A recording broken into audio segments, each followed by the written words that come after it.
list, but probably the most important is to sell 100% at your local livestock market and go through the LMA and market that way. But the voluntary pool enacted by Congress, we need to get that in place. They repealed the mandatory one today, if you guys are familiar with that. Terrible loss because they were blackmailed by the WTO.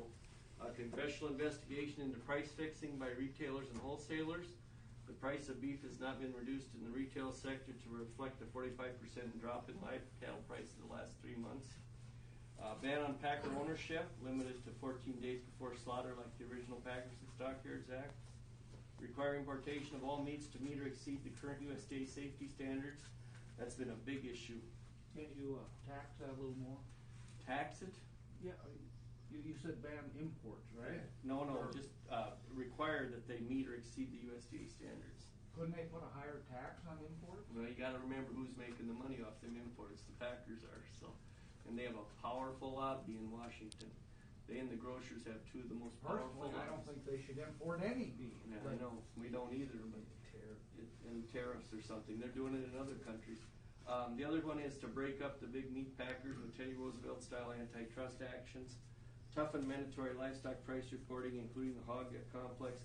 I don't know how many of you have heard that, but they talk about we can't report the hog prices today because of confidentiality issues. Have you heard that? Yeah. I've heard that a million times, and that's just plain crooked as far as I'm concerned.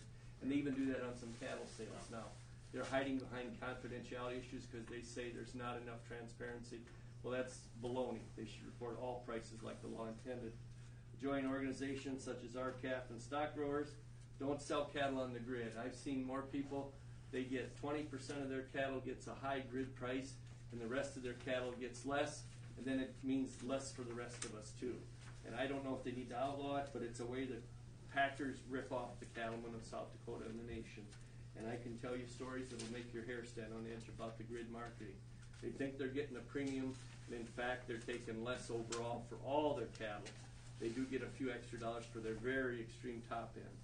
Okay, the other thing is do not forward price feeder cattle or live cattle more than 30 days from delivery date. Ask for immediate moratorium on all live cattle for hoof and mouth infected countries. And that's huge. What happened in, was it Argentina? What were the countries that had hoof and mouth? And now they're bringing in huge amounts of beef from Great Britain, where they had the mad cow disease. They're even importing from Great Britain. And then ask your lender to get involved to make these changes for his good as well as yours. And then we talked to USDA today, and I'll close with that. We've got the figures here.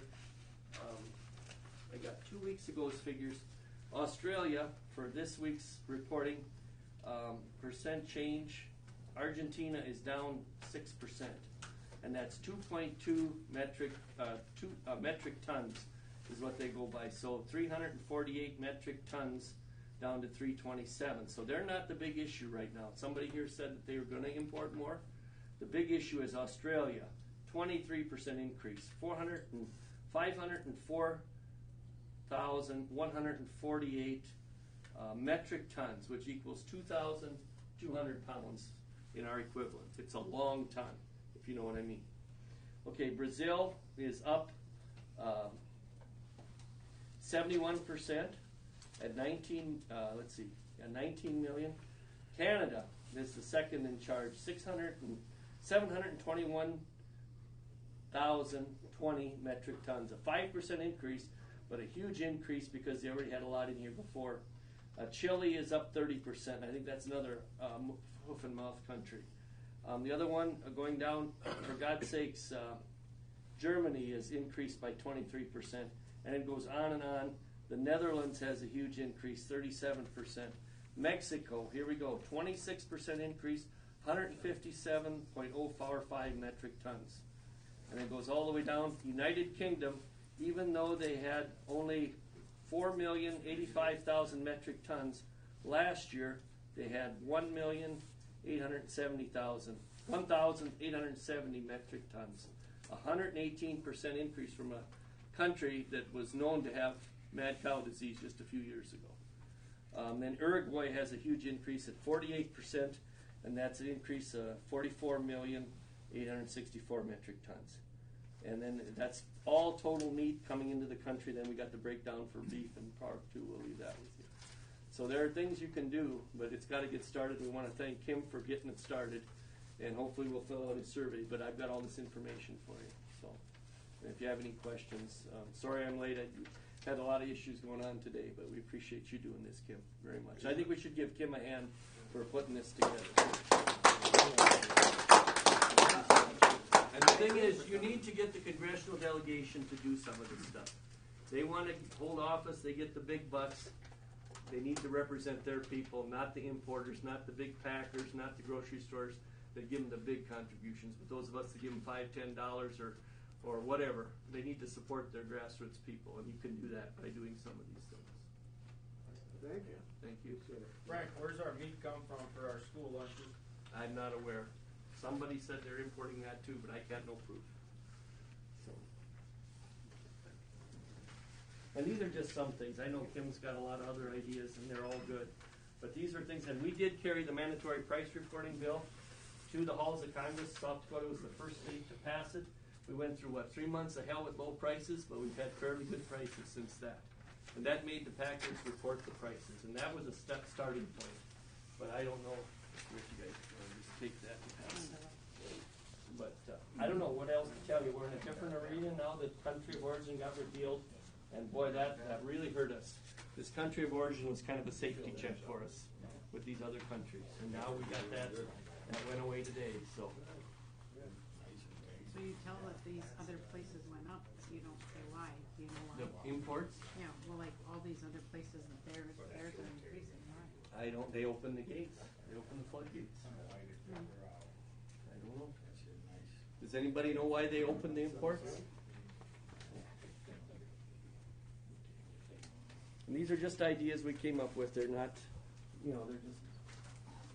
And I feed 100 head of cattle and got 25 cows. And if I'm losing my ass, I'm feared for the guy that's got 1,000 head of fat cattle and 300 cows.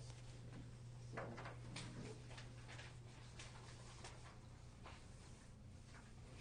And these are right off the USDA website. You go to APHIS or FSIS, and it's right on their website.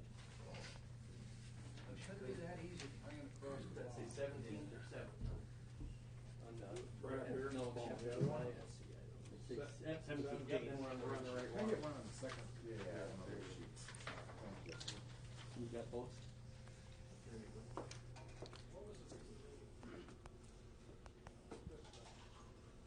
Hi, Nina Jo Wells here. So I am here with multiple other breeders. We're in Huron at the sale barn at the moment, and Kim Ulmer is the owner.